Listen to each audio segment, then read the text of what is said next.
Standard of California, on behalf of independent Chevron gas stations and Standard stations throughout the West, invites you to Let George Do It.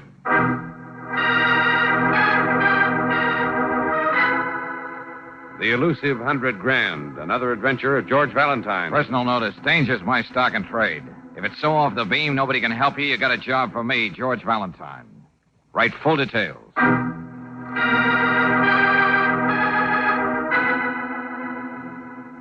Dear Mr. Valentine, this is not a quiz program, but how would you like to get paid for spending a weekend at the fashionable resort of Las Rositas? Doing what? Just having fun. Indulging yourself luxuriously at my expense. Fulfilling an ambition most men merely dream about. Alas, these pleasures which I cast your feet applied me because I must spend the weekend being charming, glib, and hilarious, entertaining the wealthy yokels in the Peacock Room of the Pioneer Hotel, where you can reach me if this letter intrigues you.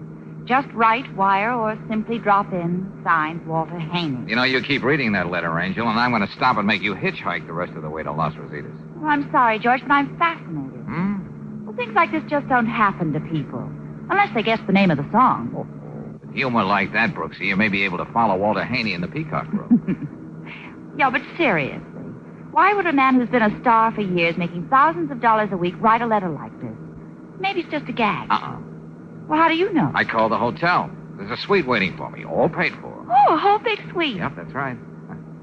So I reserved a room for you on the second floor, right over the laundry. Right over the laundry? Well, I'm sorry. It's all they had, Brooksy. Besides, I'm not Walter Haney. This comes out of office expenses. Well, at least I'll be around to watch you indulge yourself luxuriously. Oh, I don't know about that, Brooksy. Could be it's Walter who's indulging himself. At my expense.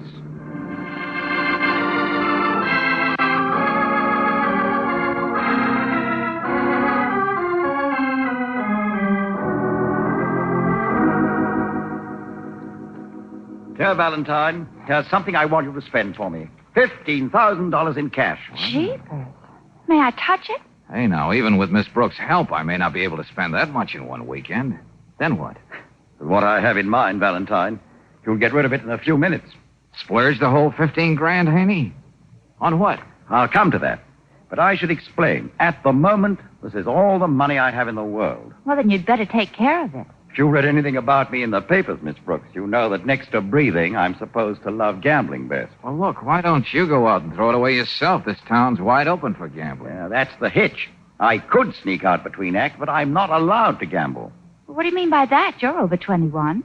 I'm in debt to a syndicate now for over $100,000. I know how to pay them back, but it's a gamble. And that's the one thing that they won't let me do. Oh, it's like that, huh? Yeah, they have a shifty-eyed character named Marty Ool shadowing me. Won't even let me get near a slot machine. Go ahead, Haney. This means a great deal to me. If I weren't allergic to melodrama, I'd say it was a matter of life or death. Now, here's what I want you to do, Valentine. Yeah?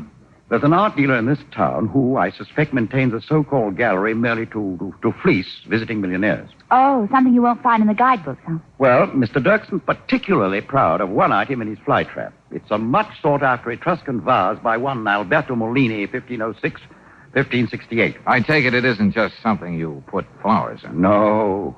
It's the real thing, old man. It's worth much more than $15,000. Yeah, but the poorhouses are full of characters who've tried to outwit the connoisseurs. Miss Brooks, when I'm not doing other foolish things in my life, I dabble in artistic obscurities. Once I found a Fra Angelo in an attic.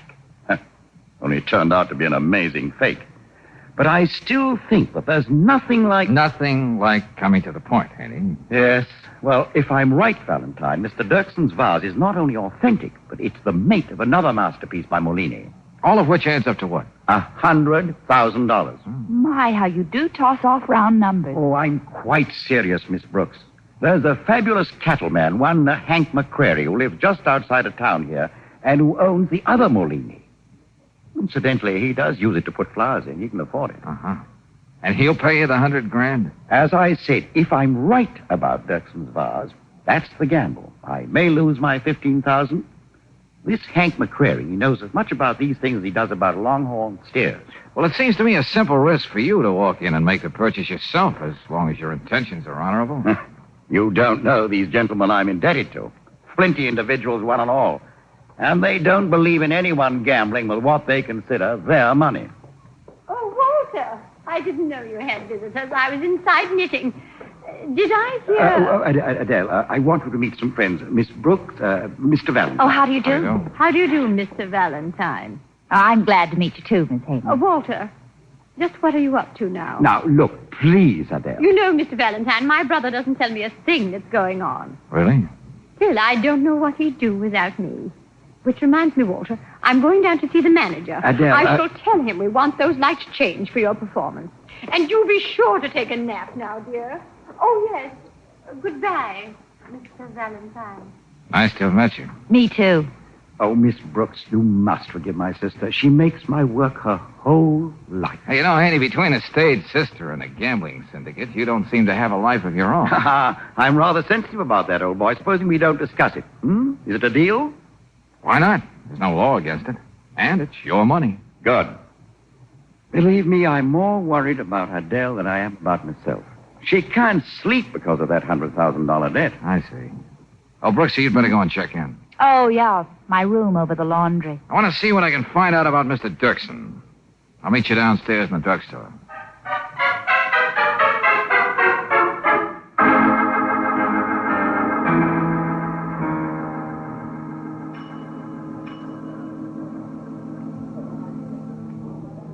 Valentine? Huh?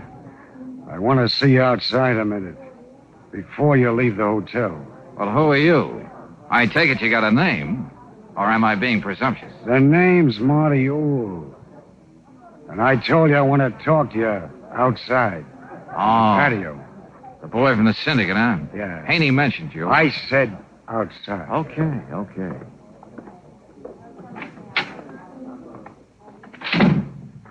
Well, here we are, Marty. Alone at last. I don't know what Haney is cooking up with you, How but... did you know about me and Haney at all? Now, never mind. Just shut up.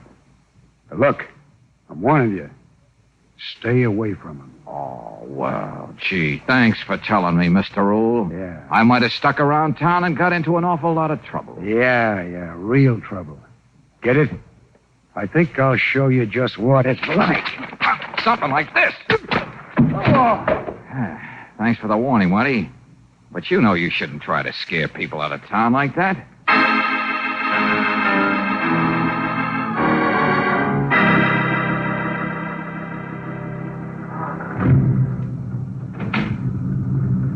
Would you mind waiting for me, Mr. Valentine? Oh? Well, ordinarily, no, but right now I'm in a hurry. It's all right if I come along, isn't it? Hey, you know, this seems to be my day for meeting people I don't know.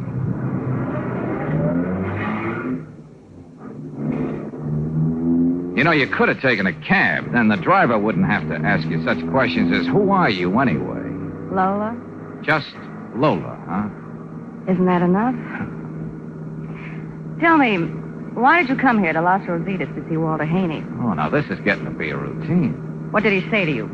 And I thought you wriggled in here because you were interested in me, and me alone. I could be interested in you, if you would answer my question. So this is how beautiful redheads named Lola act. I must know why he wanted to see you. How did you even know I met Haney?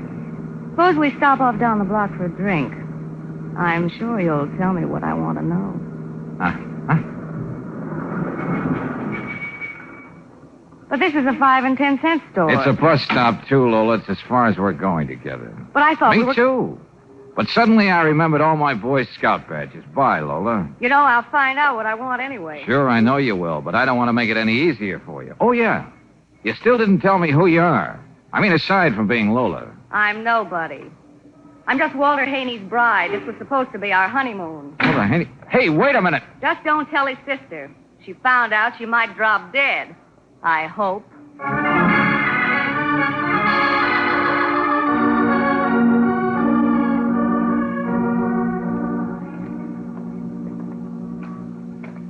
What'd you find out about Dirksen, darling? The most charitable report. Nothing that could send him to jail. So these are the galleries. Well, let's go in and get it over with. Welcome. Dirksen's Temple of Art is honored. We want to buy a vase, Buster. Yeah, and the 5 and 10 didn't have just what we wanted. What? You do not understand.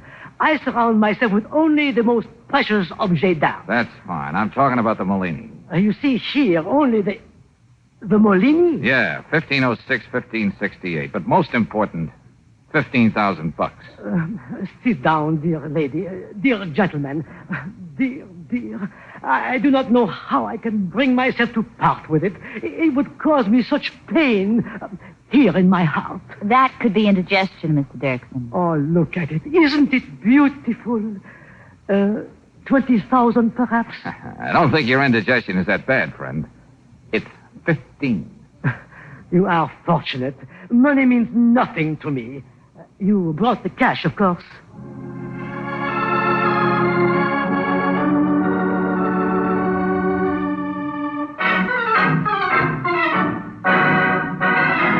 Well, what do you know? That Haney fella wasn't trying to pass off a phony on me after all. This here vase is the real thing, Valentine. Yeah? I mean, sure. Oh, it ought to be just the right thing for Petunia. Well, it was right there in Las Rosaritas under my own nose. Well, that's life, Mr. McCurry.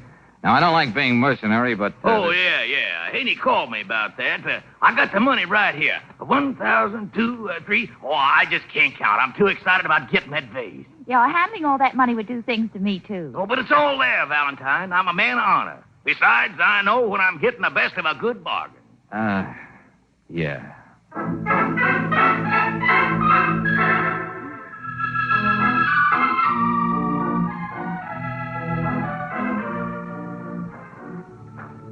And so we leave the hallowed precincts of Fort Knox, otherwise known as McCreary's Ranch, and make our way back to Las Rosaritas, the Monte Carlo of the West.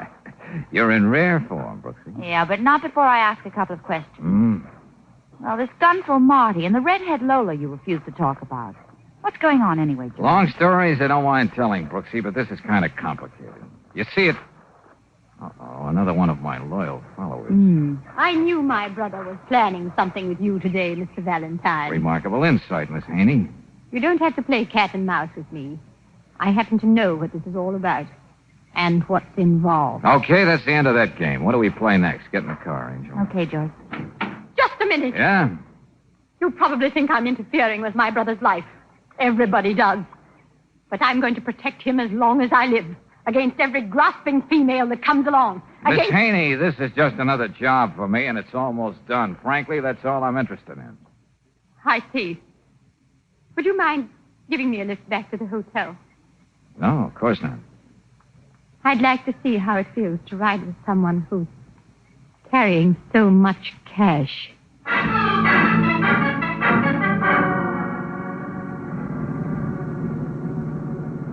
Well, here we go again. What do you mean, George? Look, in back of us. Huh?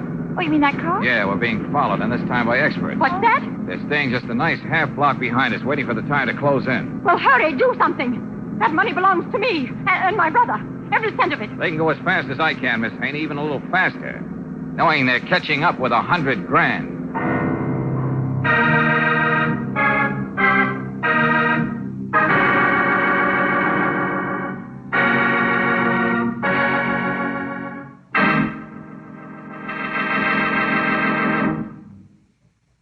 We'll return to tonight's adventure of George Valentine in just a moment. If your car has one of today's high-compression engines, then here's great news for you. A new Chevron Supreme gasoline is now available, and it meets all the demands of today's high-powered cars. Gives your car faster starts, faster getaway in traffic, extra power that lifts your car over hills without a ping or an engine knock. A new Chevron Supreme gets the best out of your car. It's a premium quality gasoline, climate-tailored for the West's different altitude and temperature zones. So wherever you drive, go on new Chevron Supreme. Bet your car's improved performance makes you agree you can't buy a better gasoline.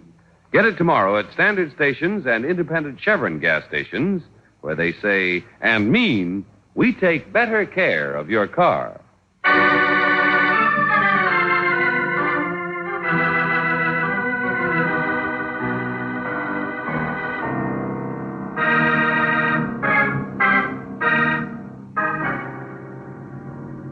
Now back to tonight's adventure of George Valentine. A famous nightclub entertainer, Walter Haney by name, invites you to Las Rositas, a fabulous, really, gambling resort. Gives you $15,000 to buy a rare vase. That you do, and on a quick resale, end up with $100,000 in cash.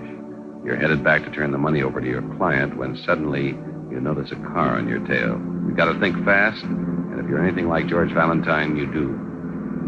George, that car's getting closer. They'll take all that money away from you. You can't let them. Now, leave this to me, Miss Haney. Now, listen, Brooksy. Yes, See George. that cab parked up ahead? When we get there, I'm going to slow down. You take over the wheel. But you'll never get to that cab without them seeing you. I want them to follow me. You just keep going and get back to the Pioneer. Now, come on. Let Miss Haney sit on the outside so you can get to the wheel. Okay. I've got it. Good, good. Oh, but darling, I wish you'd tell me what you're going to do. No time, Brooksy. Here I go. George! The money. They'll find him. Take it away from him. Oh, Miss Haney, stop talking about that money. But it's my brother's. I'm beginning to wish I'd never heard of your brother.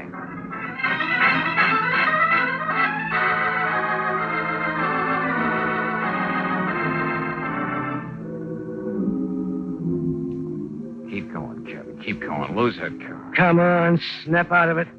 What? You ain't been in that cab for quite a while, chum. What? We sent him on his way after we dragged you out. Don't you remember? Swell memory. Go on, ask me. When was the Spanish Armada sunk? I'll ask you. Where's that $100,000? We've been all over you, and it's gone. I lost it in the crap game. Where did you stash it? Or did somebody get to you first? Who hired you for this job, monkey face? Dirksen? McCurry trying to get his money back? I'll ask the question. Monty Old? Or maybe Lola trying to get the most out of a honeymoon? Okay, if that's the way you want to play it. Come on, Johnny.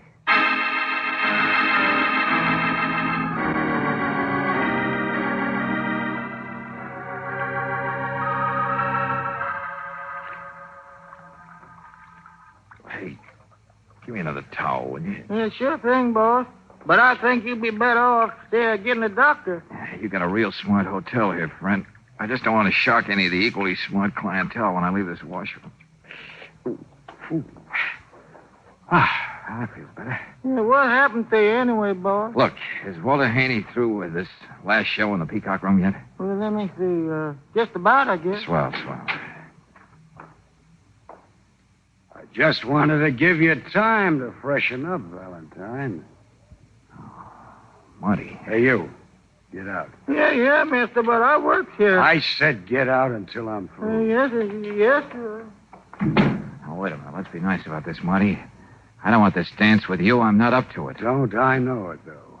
And am I sorry? Look, if you're interested in money, I got $4.86 on me.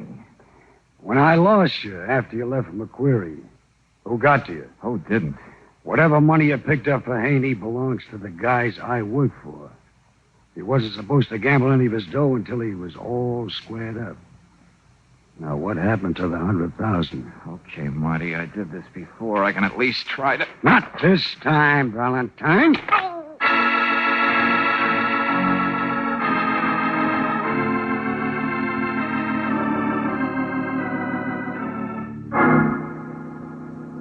You don't know what it was like going through that last show, not knowing what happened to Valentine and the money. That money means everything to us, Walter. Doesn't anybody care about Valentine just for his own sweet self? Well, of course, Miss Brooks. I care very much. It's just He that was doing everything to save that darn money of yours. When he hopped out of the car, he knew he was making a clay pigeon of himself. Who knows where he is now or what happened to him? I know, and I'm sorry I started the whole mess. Now, Walter, don't get yourself unnerved. Remember, you have 3 performances tomorrow. Oh, what's the use? Well, don't we make a happy group? Lola. Yes, Walter? Oh, I thought we decided to give me a little time and then to... Walter, who is this woman? Well, That can wait. I just want to say this. I found out what Valentine was doing for you, so I hired someone to follow and take the money away from him. What? What do you mean you hired somebody? Where's Mr. Valentine? I don't know, but he didn't have the money on him. Oh, Lola, you shouldn't have... What else could I do to keep it away from you, Walter? You'd only gamble it away. I wanted to make sure whatever you owed would be paid off and we could make something out of our future together. Future together. What are you ranting about? Who are you? How's your blood pressure, Miss Haney? What's that? I happen to be your sister-in-law. No. Well. I was going to explain, Adele, as soon as everything got straightened out. I won't allow it. Whatever success Walter's had, his talent, everything, it's due to me. I never got married just so I could take care of him. I won't let this happen no matter what I have to do. Walter, you know where I'm spending my honeymoon? Alone.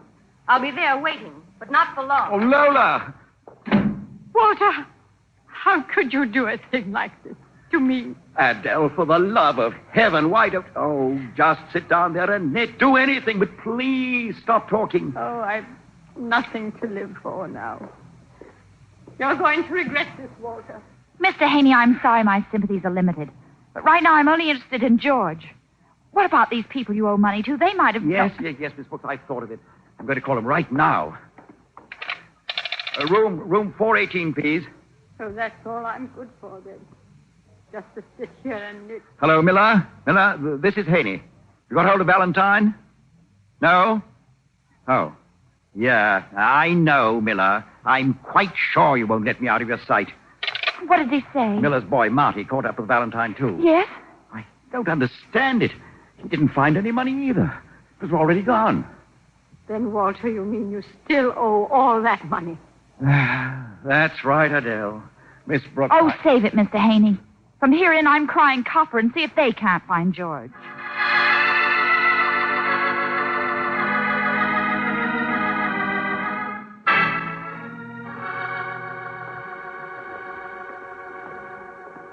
George.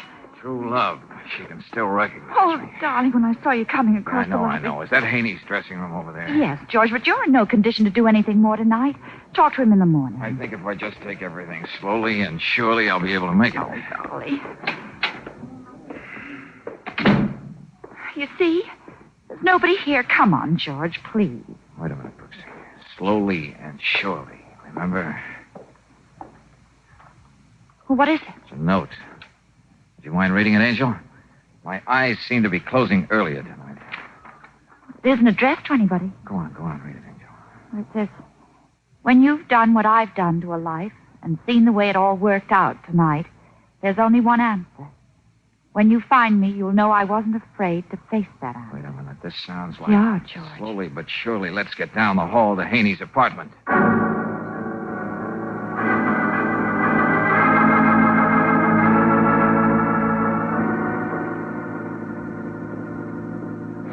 Nobody here either, George. Go on. Take a look in the bedroom. Make sure. He's got to be somewhere. Yeah, okay. Oh, so he took that way out, the fool, and why... No, George, look. Adele. Close that door. Oh, but why should she do that to herself? Do you think she got to the dressing room first and read the note Walter wrote? Brooksy, I got a feeling Walter never wrote that note. It was his sister. But it said, when you've done what I've done to a life. She met her brother's wife. Oh, Adele, Lola's here, and we just have to talk to you. Valentine. Hi. You all right? Oh, I can't tell you how sorry I am for everything that's happened. You sorry too, Lola? Why did you pick up those gorillas you hired? Mr. Valentine, I love Walter. That's the only excuse I have for what I did. But about the money... George, don't you think you better tell Mr. Haney? Yeah. Your sister's in the bedroom, Walter. Then I better go in and have it out with her right now about Lola and me. No, wait a minute. What?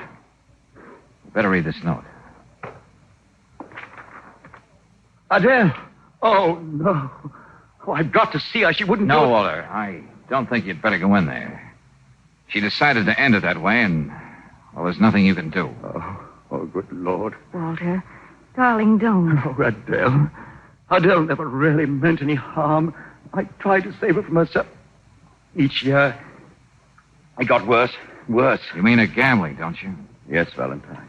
Her gambling? But, Walter, why did you let me go on thinking it was you who couldn't hold on to a penny? I owed something to her.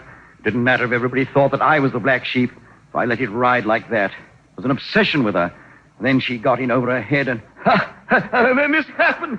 Will you cut it out, Haney? But it is funny, Valentine. There's not even the money now. There's something even funnier. But it doesn't make you laugh. What do you mean, Valentine? The $100,000. When I jumped out of that car, I slipped it into your sister's knitting bag. George! Valentine. Yeah. She didn't know it, but she had it with her all the time. You see, your stage sister still took care of you, Haney.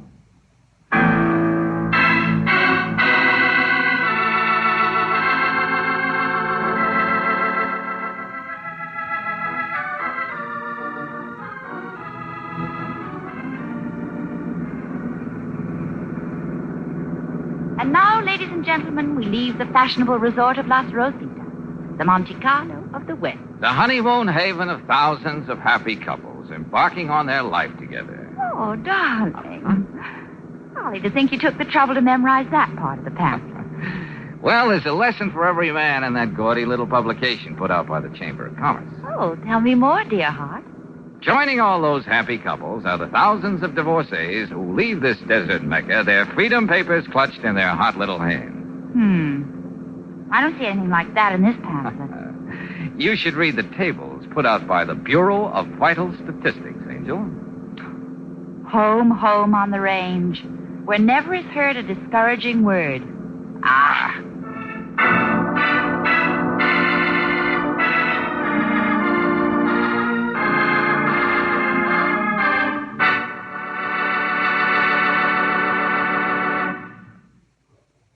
If you've read your newspaper, then maybe you've read all about it. All about the new Chevron Supreme gasoline. And once you've tried new Chevron Supreme in your car, you can honestly say to yourself and to your friends, you can't buy a better gasoline. Look what it does for today's high-compression engines. Faster starts, quicker warm-ups, speedier getaway, and extra power on hills with never a knock. Count on new Chevron Supreme for all the power your car can deliver. It's a premium quality gasoline that's climate-tailored. It gets the best out of your car in each different altitude and temperature zone wherever you drive in the West. Try a tank full of new Chevron Supreme tomorrow, and you'll agree it's unsurpassed. Fill up at an independent Chevron gas station or a standard station where they say and mean, we take better care of your car.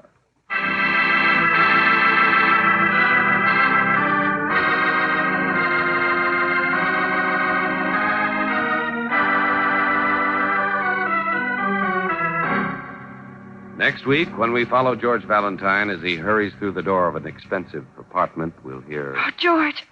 George. Easy. Take it easy, Brooksy. Oh. Who's been pushing you around? I don't know what happened, George. That's just the way he was when I came to. With that letter opener in his back. Who's he? Well, his name is Glenn Cooley. Oh, darling, I don't know whether I did it or not. Oh, this is just great. What are we going to do, George? Well, we can't find out by standing here. I got to prove you didn't do it before the police try to prove you did.